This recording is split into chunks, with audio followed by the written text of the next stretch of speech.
The Adventures of Sherlock Holmes, by Arthur Conan Doyle. Adventure 5. The 5 Orange Pips. When I glance over my notes and records of the Sherlock Holmes cases between the years 82 and 90, I am faced by so many which present strange and interesting features that it is no easy matter to know which to choose and which to leave. Some, however, have already gained publicity through the papers, and others have not offered a field for those peculiar qualities which my friend possessed in so high a degree, and which it is the object of these papers to illustrate. Some, too, have baffled his analytical skill, and would be as narratives beginning without an ending, while others have been but partially cleared up, and have their explanations founded rather upon conjecture and surmise than on that absolute logical proof which was so dear to him. There is, however, one of these last which was so remarkable in its details and so startling in its results that I am tempted to give some account of it, in spite of the fact that there are points in connection with it which have never been, and probably never will be, entirely cleared up.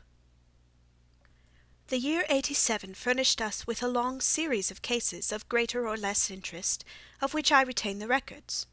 Among my headings under this one 12 months, I find an account of the adventure of the Paradol Chamber, of the Amateur Mendicant Society, who held a luxurious club in the lower vault of a furniture warehouse, of the facts connected with the loss of the British bark Sophie Anderson, of the singular adventures of the Grice Pattersons in the island of Uffa, and finally of the Camberwell poisoning case.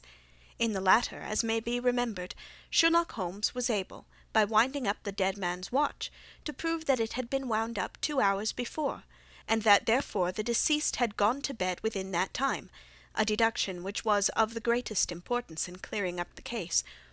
All these I may sketch out at some future date, but none of them present such singular features as the strange train of circumstances which I have now taken up my pen to describe.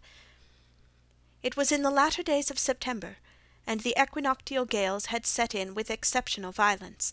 All day the wind had screamed, and the rain had beaten against the windows, so that even here, in the heart of great hand-made London, we were forced to raise our minds, for the instant, from the routine of life, and to recognize the presence of those great elemental forces which shriek at mankind through the bars of his civilization, like untamed beasts in a cage. As evening drew in, the storm grew higher and louder, and the wind cried and sobbed like a child in the chimney. Sherlock Holmes sat moodily at one side of the fireplace, cross-indexing his records of crime, while I, at the other, was deep in one of Clark Russell's fine sea stories, until the howl of the gale from without seemed to blend with the text, and the splash of the rain to lengthen out into the long swash of the sea waves. My wife was on a visit to her mother's, and for a few days I was a dweller once more in my old quarters at Baker Street. "Why," said I, glancing up at my companion, "that was surely the bell. Who could come up to-night? Some friend of yours, perhaps?" "Except yourself, I have none," he answered. "I do not encourage visitors." "A client, then?" "If so, it is a serious case. Nothing less would bring a man out on such a day and at such an hour. But I take it that it is more likely to be some crony of the landlady's."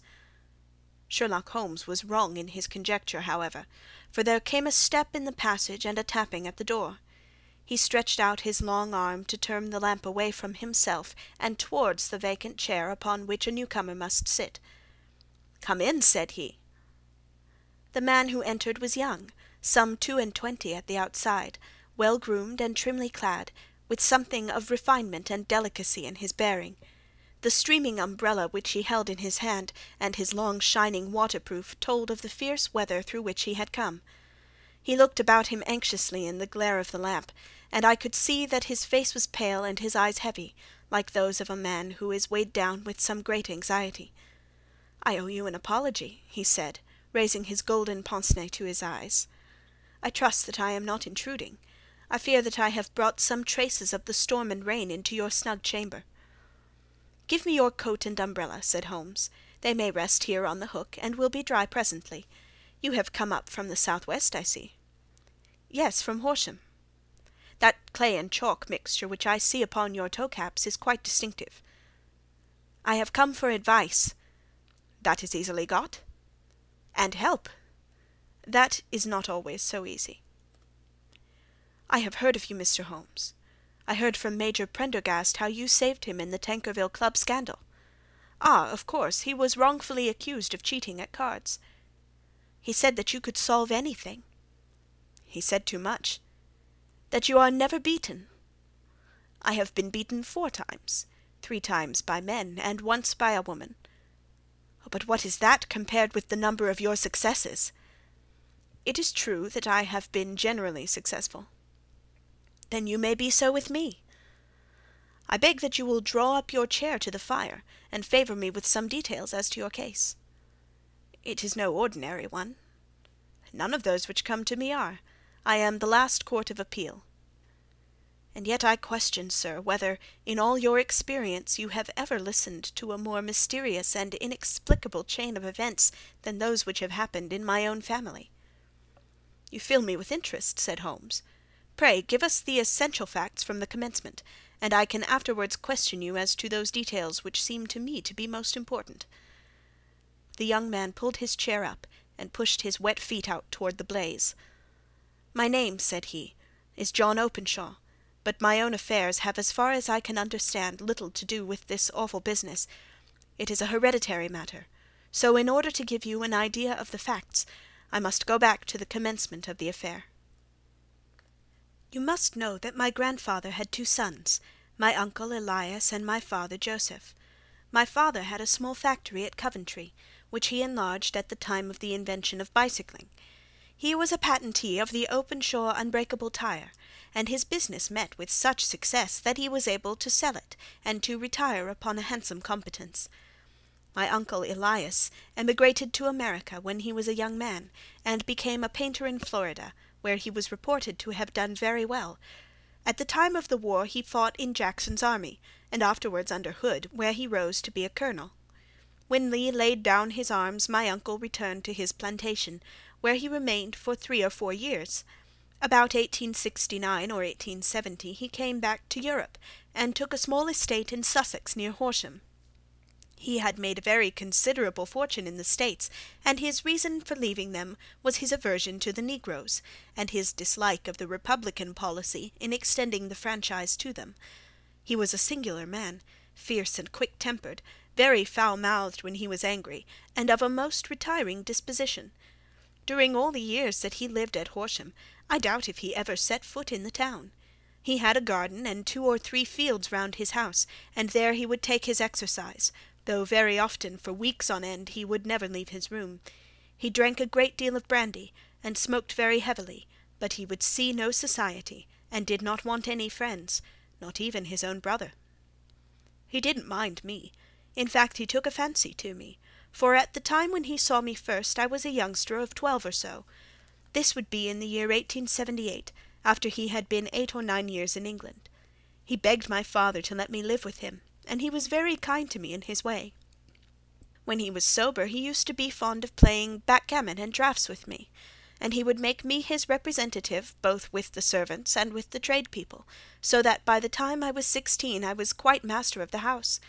I kept all the keys, and could go where I liked and do what I liked, so long as I did not disturb him in his privacy. There was one singular exception, however, for he had a single room, a lumber room up among the attics, which was invariably locked, and which he would never permit either me or any one else to enter. With a boy's curiosity I have peeped through the keyhole, but I was never able to see more than such a collection of old trunks and bundles as would be expected in such a room. One day, it was March of 1883, a letter with a foreign stamp lay upon the table in front of the colonel's plate. It was not a common thing for him to receive letters, for his bills were all paid in ready money, and he had no friends of any sort. "From India," said he, as he took it up. "Pondicherry postmark. What can this be?" Opening it hurriedly, out there jumped 5 little dried orange pips, which pattered down upon his plate. I began to laugh at this, but the laugh was struck from my lips at the sight of his face. His lip had fallen, his eyes were protruding, his skin the colour of putty, and he glared at the envelope which he still held in his trembling hand. "K!" he shrieked, and then, my God, my sins have overtaken me." "What is it, uncle?" I cried. "Death," said he, and rising from the table, he retired to his room, leaving me palpitating with horror. I took up the envelope, and saw scrawled in red ink upon the inner flap, just above the gum, the letter K 3 times repeated. There was nothing else, save the 5 dried pips. What could be the reason of his overpowering terror? I left the breakfast-table, and as I ascended the stair I met him coming down with an old rusty key, which must have belonged to the attic, in one hand, and a small brass box like a cash-box in the other. "They may do what they like, but I'll checkmate them still," said he with an oath. "Tell Mary that I shall want a fire in my room to-day, and send down to Fordham, the Horsham lawyer." I did as he ordered, and when the lawyer arrived I was asked to step up to the room. The fire was burning brightly, and in the grate there was a mass of black fluffy ashes, as of burned paper, while the brass box stood open and empty beside it. As I glanced at the box, I noticed with a start that upon the lid was printed the treble K which I had read in the morning upon the envelope. "I wish you, John," said my uncle, "to witness my will. I leave my estate, with all its advantages and all its disadvantages, to my brother, your father, whence it will, no doubt, descend to you. If you can enjoy it in peace, well and good. If you find you cannot, take my advice, my boy, and leave it to your deadliest enemy. I am sorry to give you such a two-edged thing, but I can't say what turn things are going to take. Kindly sign the paper where Mr. Fordham shows you." I signed the paper as directed, and the lawyer took it away with him. The singular incident made, as you may think, the deepest impression upon me, and I pondered over it and turned it every way in my mind without being able to make anything of it. Yet I could not shake off the vague feeling of dread which it left behind, though the sensation grew less keen as the weeks passed and nothing happened to disturb the usual routine of our lives. I could see a change in my uncle, however. He drank more than ever, and he was less inclined for any sort of society. Most of his time he would spend in his room, with the door locked upon the inside, but sometimes he would emerge in a sort of drunken frenzy, and would burst out of the house and tear about the garden with a revolver in his hand, screaming out that he was afraid of no man, and that he was not to be cooped up, like a sheep in a pen, by man or devil. When these hot fits were over, however, he would rush tumultuously in at the door, and lock and bar it behind him, like a man who can brazen it out no longer against the terror which lies at the root of his soul. At such times I have seen his face, even on a cold day, glisten with moisture, as though it were new raised from a basin. Well, to come to an end of the matter, Mr. Holmes, and not to abuse your patience, there came a night when he made one of those drunken sallies from which he never came back. We found him, when we went to search for him, face downward in a little green-scummed pool, which lay at the foot of the garden. There was no sign of any violence, and the water was but 2 feet deep, so that the jury, having regard to his known eccentricity, brought in a verdict of suicide. But I, who knew how he winced from the very thought of death, had much ado to persuade myself that he had gone out of his way to meet it. The matter passed, however, and my father entered into possession of the estate, and of some £14,000, which lay to his credit at the bank. "One moment," Holmes interposed. "Your statement is, I foresee, one of the most remarkable to which I have ever listened. Let me have the date of the reception by your uncle of the letter, and the date of his supposed suicide." "The letter arrived on March 10th, 1883. His death was 7 weeks later, upon the night of May 2nd. "Thank you. Pray proceed." "When my father took over the Horsham property, he, at my request, made a careful examination of the attic, which had been always locked up. We found the brass box there, although its contents had been destroyed. On the inside of the cover was a paper label, with the initials of KKK repeated upon it, and letters, memoranda, receipts, and a register written beneath. These, we presume, indicated the nature of the papers which had been destroyed by Colonel Openshaw. For the rest, there was nothing of much importance in the attic, save a great many scattered papers, and notebooks bearing upon my uncle's life in America. Some of them were of the war-time, and showed that he had done his duty well, and had borne the repute of a brave soldier. Others were of a date during the reconstruction of the Southern States, and were mostly concerned with politics, for he had evidently taken a strong part in opposing the carpet-bag politicians who had been sent down from the North. Well, it was the beginning of '84 when my father came to live at Horsham, and all went as well as possible until the January of '85. On the 4th day after the New Year, I heard my father give a sharp cry of surprise as we sat together at the breakfast table.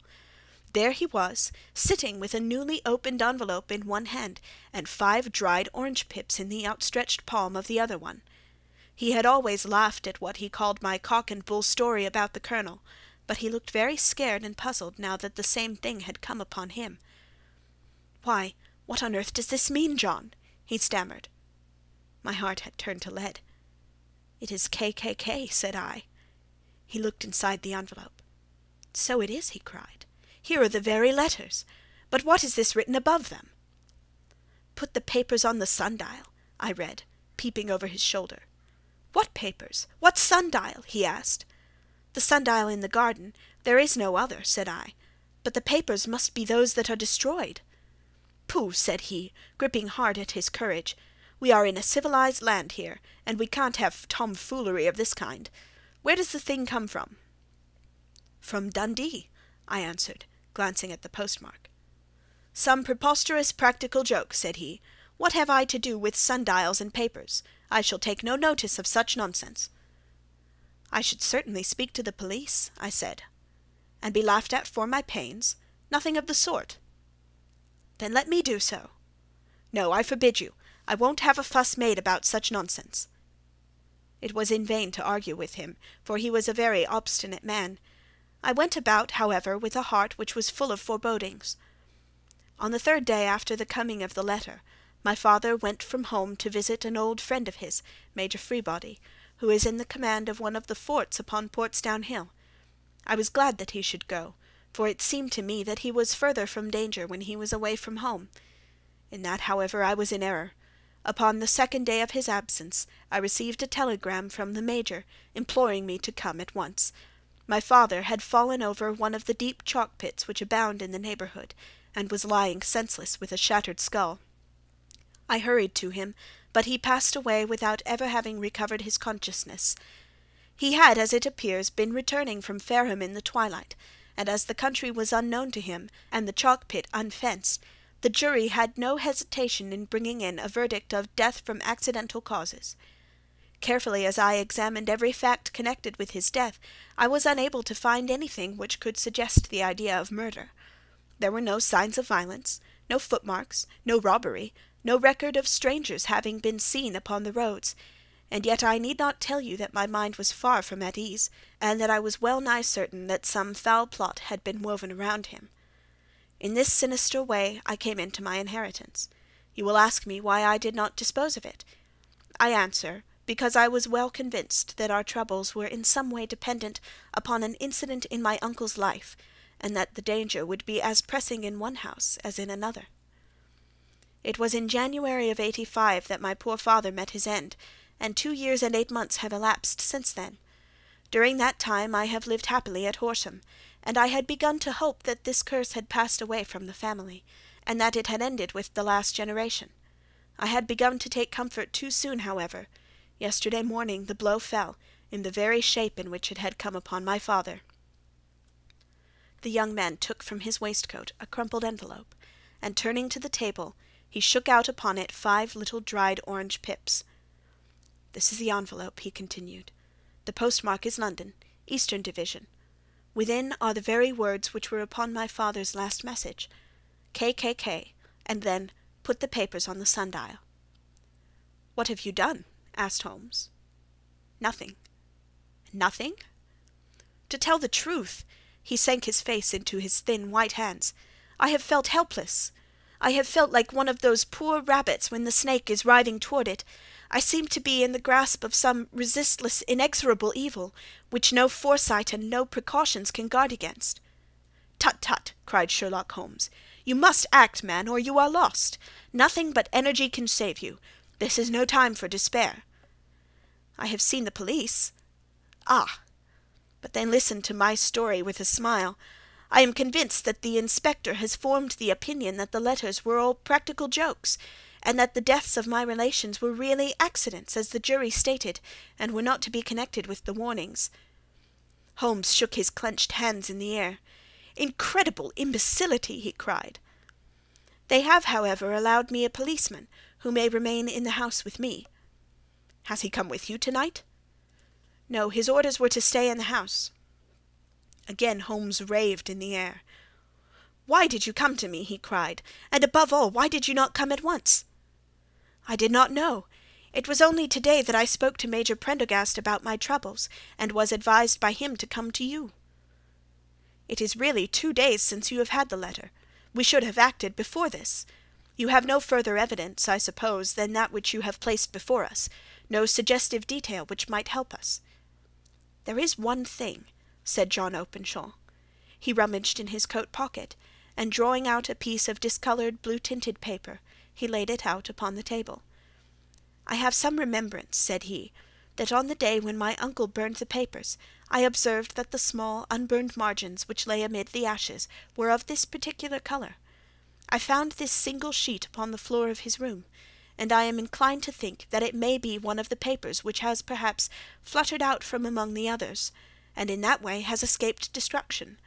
Beyond the mention of Pip's, I do not see that it helps us much. I think myself that it is a page from some private diary. The writing is undoubtedly my uncle's." Holmes moved the lamp, and we both bent over the sheet of paper, which showed by its ragged edge that it had indeed been torn from a book. It was headed March 1869, and beneath were the following enigmatical notices: 4th. Hudson came. Same old platform.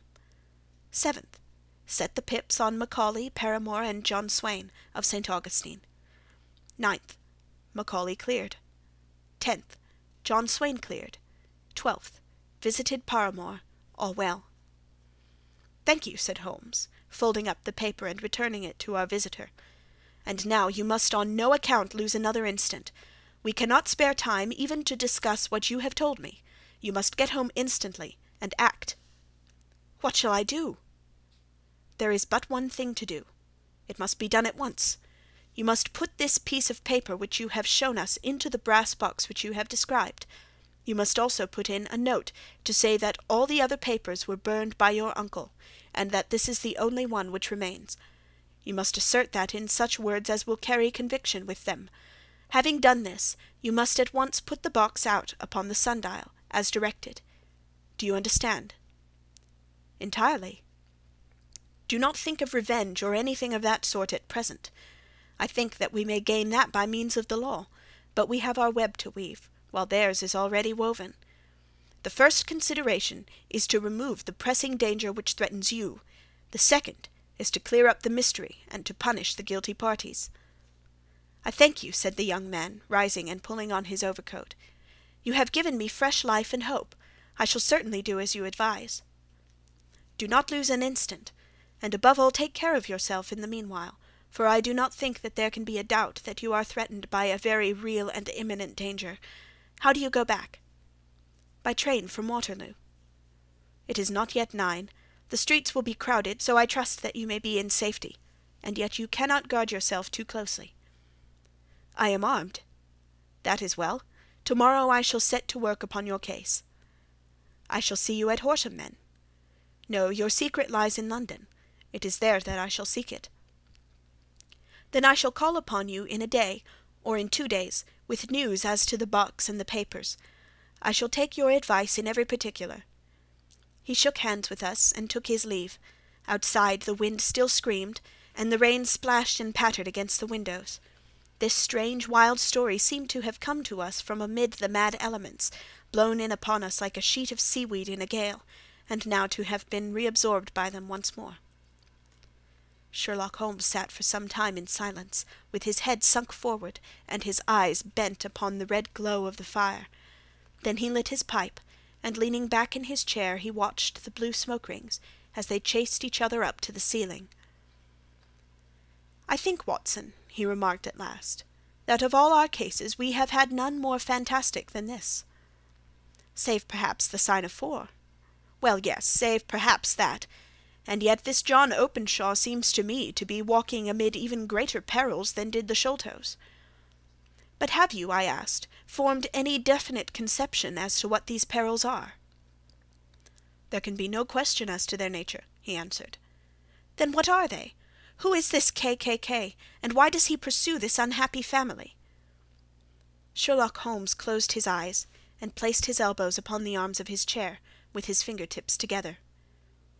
"The ideal reasoner," he remarked, "would, when he had once been shown a single fact in all its bearings, deduce from it not only all the chain of events which led up to it, but also all the results which would follow from it. As Cuvier could correctly describe a whole animal by the contemplation of a single bone, so the observer, who has thoroughly understood one link in a series of incidents, should be able to accurately state all the other ones, both before and after. We have not yet grasped the results which the reason alone can attain to. Problems may be solved in the study which have baffled all those who have sought a solution by the aid of their senses. To carry the art, however, to its highest pitch, it is necessary that the reasoner should be able to utilize all the facts which have come to his knowledge, and this in itself implies, as you will readily see, a possession of all knowledge, which even in these days of free education and encyclopedias is a somewhat rare accomplishment. It is not so impossible, however, that a man should possess all knowledge which is likely to be useful to him in his work, and this I have endeavoured in my case to do. If I remember rightly, you, on one occasion, in the early days of our friendship, defined my limits in a very precise fashion." "Yes," I answered, laughing, "it was a singular document. Philosophy, astronomy, and politics were marked at 0, I remember. Botany variable, geology profound as regards the mud-stains from any region within 50 miles of town, chemistry eccentric, anatomy unsystematic, sensational literature and crime records unique, violin-player, boxer, swordsman, lawyer, and self-poisoner by cocaine and tobacco. Those, I think, were the main points of my analysis." Holmes grinned at the last item. "Well," he said, "I say now, as I said then, that a man should keep his little brain-attic stocked with all the furniture that he is likely to use, and the rest he can put away in the lumber-room of his library, where he can get at it if he wants it. Now for such a case as the one which has been submitted to us to-night, we need certainly to muster all our resources. Kindly hand me down the letter K of the American Encyclopedia which stands upon the shelf beside you. Thank you. Now let us consider the situation, and see what may be deduced from it. In the first place, we may start with a strong presumption that Colonel Openshaw had some very strong reason for leaving America. Men at his time of life do not change all their habits and exchange willingly the charming climate of Florida for the lonely life of an English provincial town. His extreme love of solitude in England suggests the idea that he was in fear of something or someone, so we may assume as a working hypothesis that it was fear of someone or something which drove him from America. As to what it was he feared, we can only deduce that by considering the formidable letters which were received by himself and his successors. Did you remark the postmarks of those letters? The first was from Pondicherry, the second from Dundee, and the third from London. From East London. What do you deduce from that? They are all seaports. That the writer was on board of a ship. Excellent. We have already a clue. There can be no doubt that the probability, the strong probability, is that the writer was on board of a ship. And now let us consider another point. In the case of Pondicherry, 7 weeks elapsed between the threat and its fulfilments. In Dundee it was only some 3 or 4 days. Does that suggest anything? A greater distance to travel? But the letter also had a greater distance to come. Then I do not see the point. There is at least a presumption that the vessel in which the man or men are is a sailing ship. It looks as if they always send their singular warning or token before them when starting upon their mission. You see how quickly the deed followed the sign when it came from Dundee. If they had come from Pondicherry in a steamer, they would have arrived almost as soon as their letter. But as a matter of fact, 7 weeks elapsed. I think that those 7 weeks represented the difference between the mail-boat which brought the letter and the sailing vessel which brought the writer. It is possible. More than that, it is probable. And now you see the deadly urgency of this new case, and why I urged young Openshaw to caution. The blow has always fallen at the end of the time which it would take the senders to travel the distance. But this one comes from London, and therefore we cannot count upon delay. Good God, I cried, what can it mean, this relentless persecution? The papers which Openshaw carried are obviously of vital importance to the person or persons in the sailing ship. I think that it is quite clear that there must be more than one of them. A single man could not have carried out 2 deaths in such a way as to deceive a coroner's jury. There must have been several in it, and they must have been men of resource and determination. Their papers they mean to have, be the holder of them who it may.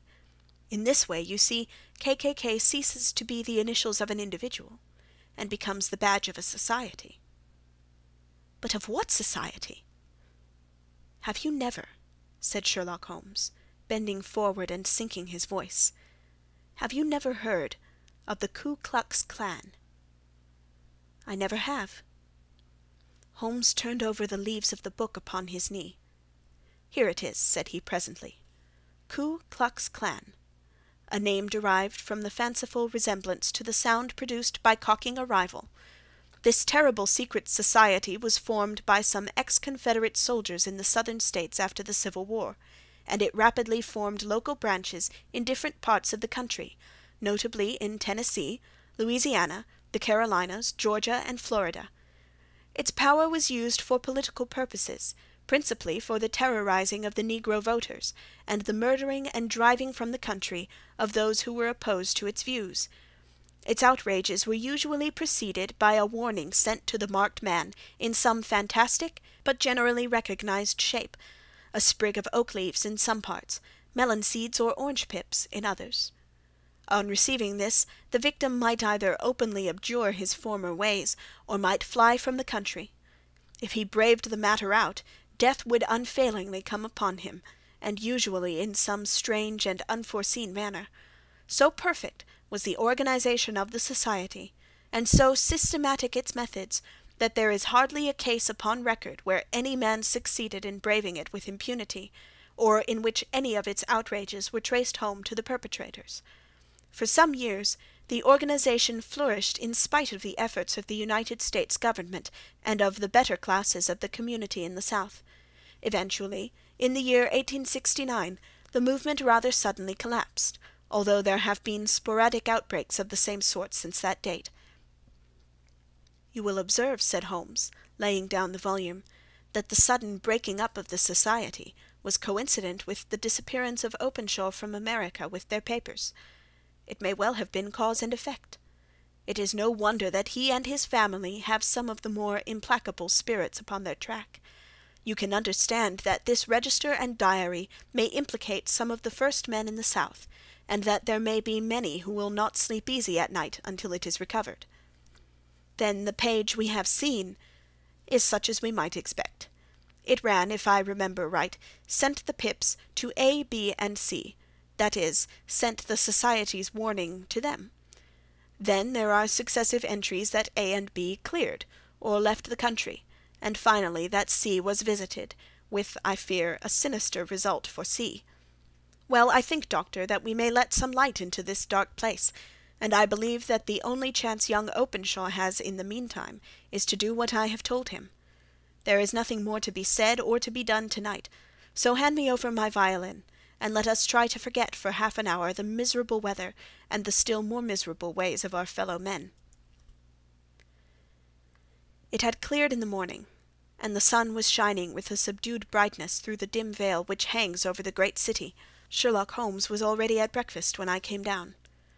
"You will excuse me for not waiting for you," said he. "I have, I foresee, a very busy day before me in looking into this case of young Openshaw's." "What steps will you take?" I asked. "It will very much depend upon the results of my first enquiries. I may have to go down to Horsham after all." "You will not go there first?" "No, I shall commence with the city. Just ring the bell, and the maid will bring you up your coffee." As I waited, I lifted the unopened newspaper from the table, and glanced my eye over it.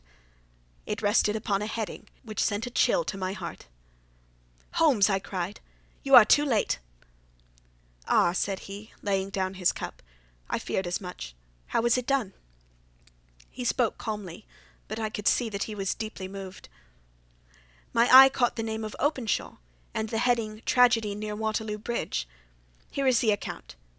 Between 9 and 10 last night, Police Constable Cook, of the H Division, on duty near Waterloo Bridge, heard a cry for help and a splash in the water. The night, however, was extremely dark and stormy, so that, in spite of the help of several passers-by, it was quite impossible to effect a rescue. The alarm, however, was given, and by the aid of the water police, the body was eventually recovered. It proved to be that of a young gentleman, whose name, as it appears from an envelope which was found in his pocket, was John Openshaw, and whose residence is near Horsham. It is conjectured that he may have been hurrying down to catch the last train from Waterloo Station, and that in his haste and the extreme darkness he missed his path and walked over the edge of one of the small landing-places for river steamboats. The body exhibited no traces of violence, and there can be no doubt that the deceased had been the victim of an unfortunate accident, which should have the effect of calling the attention of the authorities to the condition of the riverside landing-stages. We sat in silence for some minutes, Holmes more depressed and shaken than I had ever seen him. "That hurts my pride, Watson," he said at last. "It is a petty feeling, no doubt, but it hurts my pride. It becomes a personal matter with me now, and if God sends me health, I shall set my hands upon this gang. That he should come to me for help, and that I should send him away to his death." He sprang from his chair and paced about the room in uncontrollable agitation, with a flush upon his sallow cheeks and a nervous clasping and unclasping of his long thin hands. "They must be cunning devils," he exclaimed at last. "How could they have decoyed him down there? The embankment is not on the direct line to the station. The bridge, no doubt, was too crowded even on such a night for their purposes. Well, Watson, we shall see who will win in the long run. I am going out now." "To the police?" "No, I shall be my own police. When I have spun the web they may take the flies, but not before." All day I was engaged in my professional work, and it was late in the evening before I returned to Baker Street. Sherlock Holmes had not come back yet. It was nearly 10 o'clock before he entered, looking pale and worn. He walked up to the sideboard, and tearing a piece from the loaf he devoured it voraciously, washing it down with a long draught of water.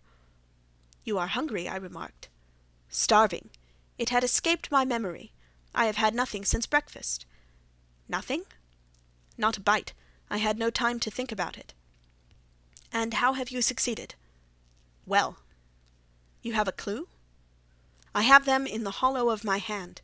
Young Openshaw shall not long remain unavenged. Why, Watson, let us put their own devilish trademark upon them. It is well thought of."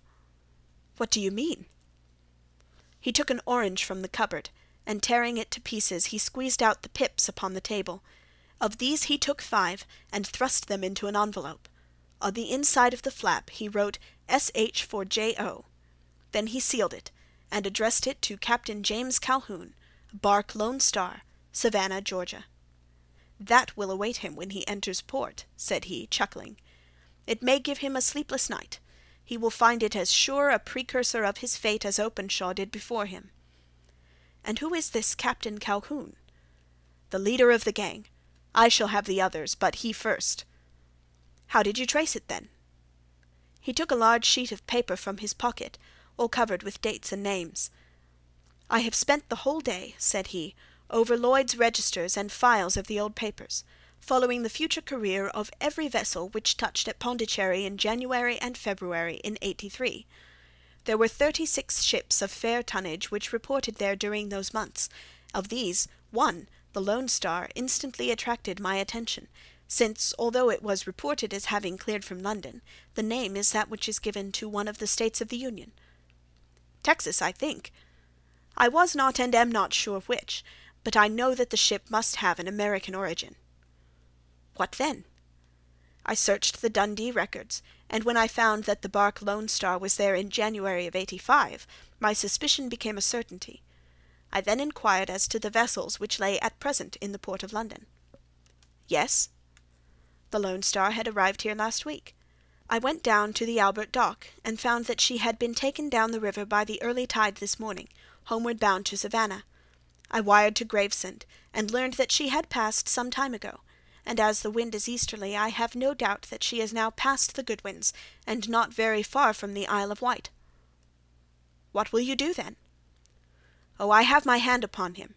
He and the 2 mates are, as I learn, the only native-born Americans in the ship. The others are Finns and Germans. I know also that they were all 3 away from the ship last night.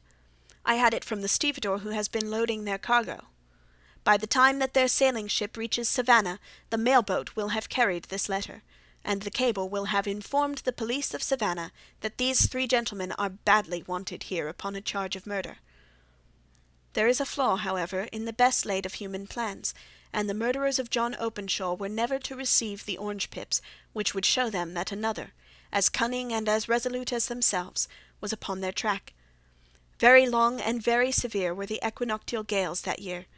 We waited long for news of the Lone Star of Savannah, but none ever reached us. We did at last hear that somewhere far out in the Atlantic a shattered stern-post of a boat was seen swinging in the trough of a wave, with the letters L.S. carved upon it. And that is all we shall ever know of the fate of the Lone Star. End of the 5 Orange Pips.